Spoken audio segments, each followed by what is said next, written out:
Hi guys! Welcome back to my channel. Again, my name is Jap. Kumusta po kayong lahat?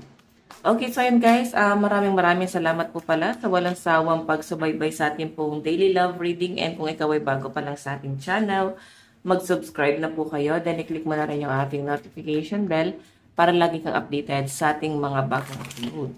So yun guys, tignan natin kanino bang love reading itong masasagap natin ngayon. By the way, guys, sa mga interesado pala sa ating private reading, nasa description box below yung link ng Facebook ko. Ayan, message nyo na lang ako, guys.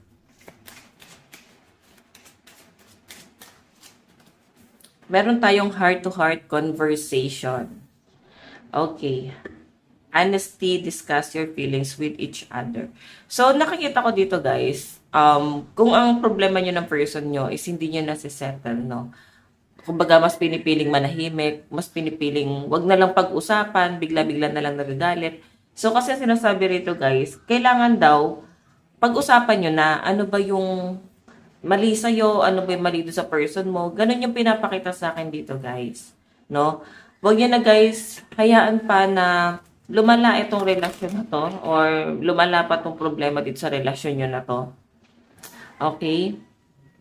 Kasi ayan, no, hindi kayo guys nagiging totoo, no. Isa pa to sa reason na nakikita ko, pwedeng mas nagagalit sa maliit na bagay. Okay? Doon niya nilalabas yung galit niya. Hindi niya sinasabi kung ano talaga yung sama ng loob niya. So, ano ba ito? Parang nagdadabog. Ganun yung energy eh. May pagdadabog. May pag-iwas. Yan. Nakakainis yung energy na nakikita ko dyan, guys. Parang ganun. Okay? Siguro hindi kayo masyadong okay ng person mo. Or sabi natin okay, pero hindi naman kayo guys nag-uusap patungkol sa kung ano man yung issue nyo. Hindi mo sinasabi sa kanya or hindi niya sinasabi sa iyo kung ano yung ayaw at gusto niya doon sa relasyon.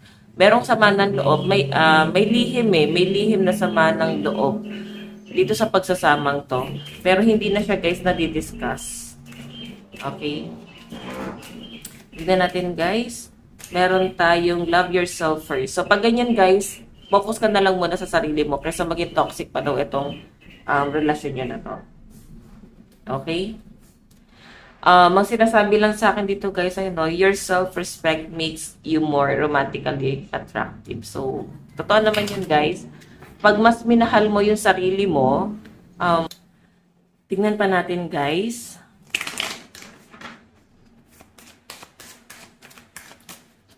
Okay. So, basta ito guys parang sinasabi lang na siguro kailangan mas mahalin mo yung sarili mo kaysa doon sa partner mo. Okay? Huwag mong ibuhos lahat ng pagmamahal mo doon sa taong yon kasi mauubos ka. Ito na nga yung nangyayari. Baka talagang inubos mo na yung sarili mo dito sa relasyong to. Baka ito na talaga yung nangyayari ngayon. No? Nandun ka na sa point na naubos ka na.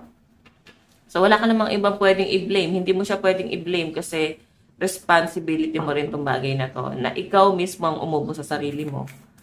Pwedeng may pagkakasala din yung person mo, pero kasi ikaw yung mas may control. Okay? Meron tayong calling in your soulmate. Mukhang ito. Meron ako nakikita dito na someone new na mas deserve mo.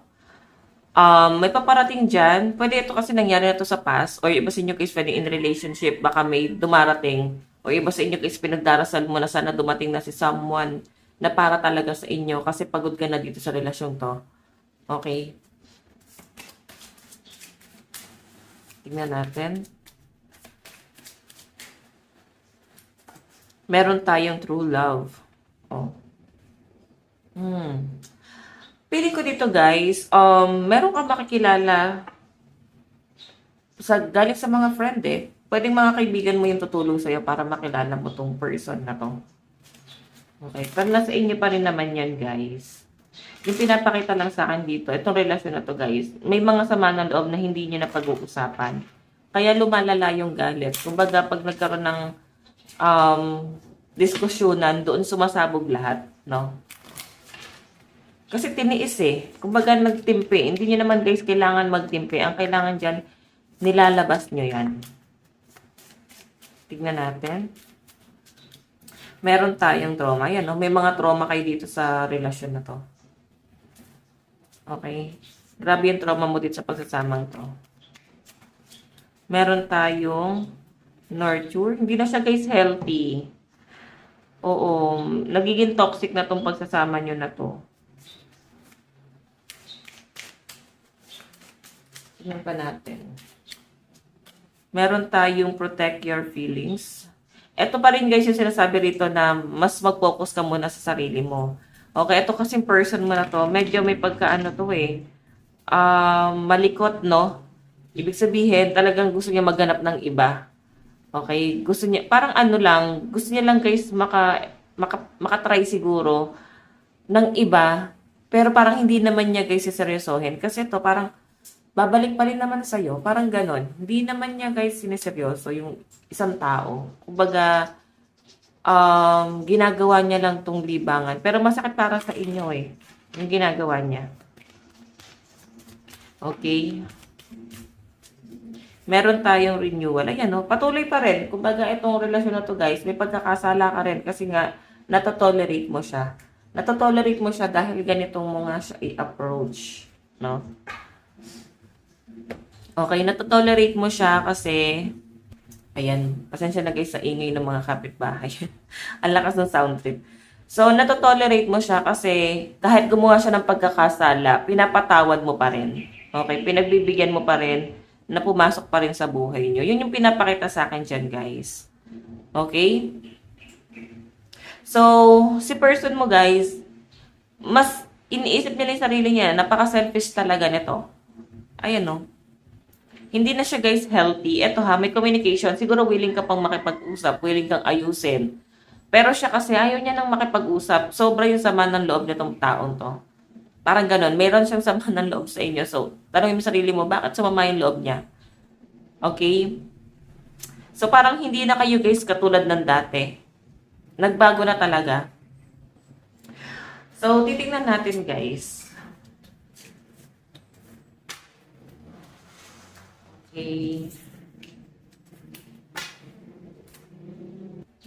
Okay, so ano ba yung nararamdaman sa'yo ng person mo ngayon?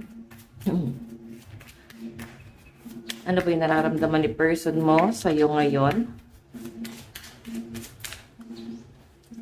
Meron tayong, ayan no. Naku. Eto ha, nakikita kong mahal ka pa ng person mo. Ang problema lang dito guys, wala siyang choice, no? Wala siyang pagpipilian kundi lumayo eh. Meron siyang gustong i-force dito. Feeling niya kasi nahihila mo siya pababa. Feeling niya, pag umaangat siya or nagkakaroon ng good news sa kanya, ikaw yung unang taong nadi-disappoint, no? Parang hindi ka masaya na maging successful itong taong to. Ayan, trigger warning guys ha. Ganun, binabasa ko lang yung nararamdaman ng person mo. Baka may insecurity ka. Or sabihin na natin guys, hindi insecure. Pwedeng ayaw mo lang kasi na-feel mo eh. Ngayon pa nga lang may mga kagaguhan na siya eh. So, paano pa kaya pag meron na siyang napatunayan sa sarili niya? Mapifeel mo lalo na baka lalo kanyang isang tabi. So, hindi eh. Kung iniisang tabi ka na niya ngayong wala pa siya, pwede niya nagawin yun anytime. Okay? Pwede niya gawin yun kahit ngayon, di ba? Pero nandyan pa rin naman siya. So, hayaan nyo siya. Ngayon kasi ang nakikita ko rito, konting-konti na lang tong taong to. May paglayo na talaga siyang ginagawa. Oh. May gusto na talaga niya guys umalis at gusto na lang niya mag-focus sa sarili niya. Kasi mataas yung ambisyon niya para sa pagsasama niyong dalawa. Yan no? Mataas yung ambisyon niya para sa relasyon niyong dalawa. Yun ang nakikita ko. Kumbaga, may pangarap talaga siya, may plano talaga siya. Pero ngayon kasi guys, parang plano niya na lang to sa sarili niya. Okay, nakikita ko yung pag-iwas niya talaga doon sa sitwasyon na to. Okay, ito yung love niya eh. Ito yung pagmamahal niya sa'yo. Pero tumalikod na siya dito. 8 of Cups. Pero mahal ka pa niyan. Pero yun nga, feeling ko magpo-focus na lang muna siya sa pangarap niya. Ano yung tingin sa inyo ng person mo? Meron tayo, ayan no, nagger. Yan ang tingin sa'yo ng person mo. Binubungangaan mo siya. Parang pinaparamdam nyo sa kanya na hindi niya kayang mabuhay nang wala ka. Ano to? Parang medyo may pagka-manipulative guys. Sorry guys ha, yun yung nasasagap ko dito. Trigger warning lang. Ayan, baka hindi nyo guys tinatanggap sa sarili nyo. Pakiramdaman mo yung sarili mo. May mali ba sa akin? Ganyan, baka tama nga naman. 'Di ba? Kasi natiisin niya person mo, yun siya, oh. Kaysa masaktan ka, kaysa magsalita pa siya, pwede kasi na pag nag-aaway kayo, hindi na siya nagsasalita eh. Ayaw niya na kasi guys pumatol. Nawawalan na lang siya ng gana kung ba't hindi na siya guys pumapatol dito. Ito ka. Yan, may pagkamabunga nga to sa Seven of Swords. Parang ang sakit nito magsalita. Ano yung magiging hakbang ni person dito sa relasyon nyo? Hakbang niya, plano. Ace of Pentacles, ayun no, meron talaga siya guys pangarap eh. Gusto niya guys na ma-achieve yun. Para naman daw yun sa inyong dalawa. Okay? Gusto niya makuha yung pangarap na yun. Hindi lang para sa'yo, kundi para sa inyong dalawa. And kung ikaw ay single parent, pwedeng minamahal niya rin naman yung mga anak nyo. Okay? Pangarap niya din guys ay no, gusto kanyang pakasalan. Gusto niya magpakasal sa inyo. Kasi wedding tong Four of Wands. Tapos Death and Rebirth. Pero kasi guys, sobrang wala sa lugar, no? Kung nagtatalo kayo, parang wala sa lugar. Tignan natin ano naman yung... Okay. Ano yung magiging outcome? Oh. Wala na to guys, parang hindi ko na nakikita na parang may future dito sa pagsasamang to. Kasi may pasuko na dito, no? Pwede mararamdaman nyo yan na yung person mo, ikaw or yung person mo, gusto nang humiwalay dito sa pagsasamang to. Okay, may gusto nang umalis. Yan po. Okay, tignan pa natin. Zodiac sign. Meron tayong Libra, Pisces, Aquarius, Gemini, Taurus, and Capricorn. Meron tayong Aries, Taurus, Leo, Virgo, Sagittarius, and Capricorn. Taurus, Aries, Gemini, Cancer, Virgo, and Leo. Pero sa totoo lang guys, yung person nyo, gusto niyang umalis, pero pinag-iisipan pa rin niya kung alis ba talaga siya. Pwedeng nirarat niya yan sa ibang tao, yung sama ng loob nyo. Pero parang mararamdaman nyo, hindi naman niya ginagawa. Kagaya na sabi ko, konting-konti na lang to. No? Pwedeng marirealize niya na talaga yan. Tignan natin ano naman yung nararamdaman mo. Page of Wands, no? So, yung Page of Wands, guys, ang nakikita ko dito, masaya ka sa kanya. Pero hindi nagmamatured. Ay, pasensya na guys, yung brace ko kasi. Hindi nagmamatured ikaw. Kasi page ka dyan eh. Si Page of Wands, basta page, immature to. Nararamdaman mo sa kanya, para kang bata dito. Meron kang bagay na hindi binabago sa sarili mo. So, trigger warning guys, baka magalit kayo sa akin. Binabasa ko lang ano yung nakikita ko dito. So, meron kang kailangan baguhin. Pero iba sa inyo guys, mararamdaman mo na nagpapakumbaba ka naman, nagiging maputi ka naman, bumabawi ka naman, pero hindi na-appreciate ng person mo. Isipin nyo na lang guys, sa ibang tao nga, mas nakikita nila yung maling nagagawa nyo kaysa 10 beses o sa 10 tamang ginawa nyo para sa kanila. Ano pa tong person mo? Okay? Kahit na 10 beses ka magpakita ng kabutihan sa person mo, iba kasi yung atake mo, no? Kumbaga, bihira ka magalit, pero tatatak talaga siya. Siguro, grabe ka magsalita. Sobrang isang bagsakan lang yon, tumatatak talaga. Yan yung tumatatak sa person mo kasi rito. Okay? So, kailangan guys, kagaya na sabi ko, hinay-hinay lang sa mga binibitawan salita kasi mas masakit yon. Hindi yun nalilimutan. Okay? Tignan natin. Ano yung message? Message? Ano yung tingin, no? Tingin mo sa person mo. Okay, meron tayong, ayan, gusto mo nang umalis talaga, gusto mo na rin mag-move on, gusto niyo nang hiwalayan yung isa't isa talaga. Hindi lang naman siya yung nakaka-feel, ikaw din naman. Pero guys, ang nakakita ko kasi yung attachment, no? Ito yung nahihirapan kayong putulin dito sa relasyon na to.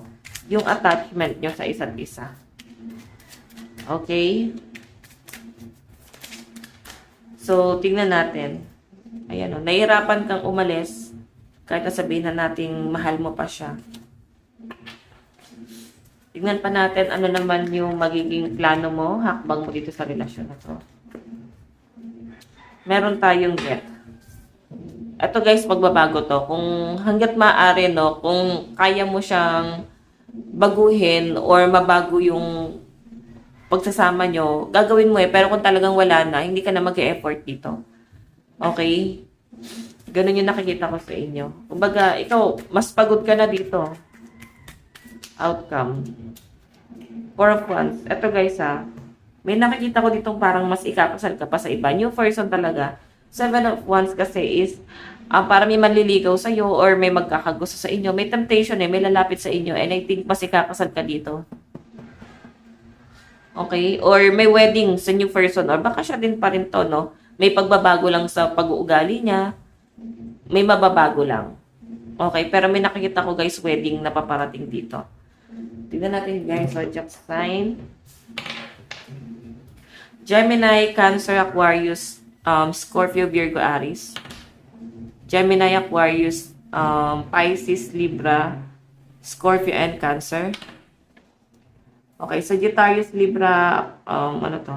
Scorpio, Virgo, Aquarius, and Cancer energy. So, yan. Yung mga paulit-ulit, guys, na energy. Sabihin, napaka-powerful ng zodiac sign nyo. Okay. Tingnan natin. Saan papunta? Oh, Wheel of Fortune. Naku. Parehas lang kayong immature pala. Pero yung ikaw kung aalis ka talaga sa relasyong ito, makaka-move on ka kaagad. Si person mo kasi, pag umalis siya, nandun pa rin yung feelings, nandun pa rin yung pagmamahal niya sa inyo. Hindi yun mawawala, no? Kahit na lumipas yung panahon, naaalala ka pa rin. Okay? Nandun pa rin yung pagmamahal sa inyo na tong taong to. Okay? Ayan, sorry guys, nakagalaw ko yung camera. Advice, meron tayong pay attention to the red flags.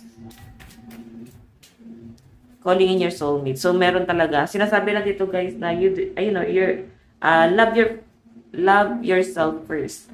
So, pag minahal mo yung sarili mo, parang magantay ka sa tamang tao, huwag ka muna masyadong mag-focus doon sa dito sa toxic na relasyon na to. Ito, may pag-aantay kasi sa akin na lumalabas dito, no? Worth waiting for and calling in your soulmate. So, parang sinasabi na ni universe na umalis ka na dito. Focus ka na muna sa sarili mo. Ganon. Okay? Antay ka na lang muna sa tamang tao or sa para sa'yo talaga. Message ni person sa'yo, I want you. Oh, may mga pagsinungaling pala siya eh. I regret lying to you. We need to let each other go. Diba? Kailangan nyo na talagang i-let go. Hindi na siya, guys, worth it. Or parang dumaan lang tong taong to. Baka kasi may nagagalit. Hindi, para sa akin yung taong yan. Ganito, ganyan. Pero kasi guys, ang pinapakita rito, kailangan nyo nang i-let go. Kasi hindi talaga kayo compatible. Hindi kayo para sa isa't isa. Ganon. Iba yung nakatadhana para sa inyo. So, ayan guys. Ito lang po ang inyong daily love reading. Bukas po. Let God bless and love. Bye-bye.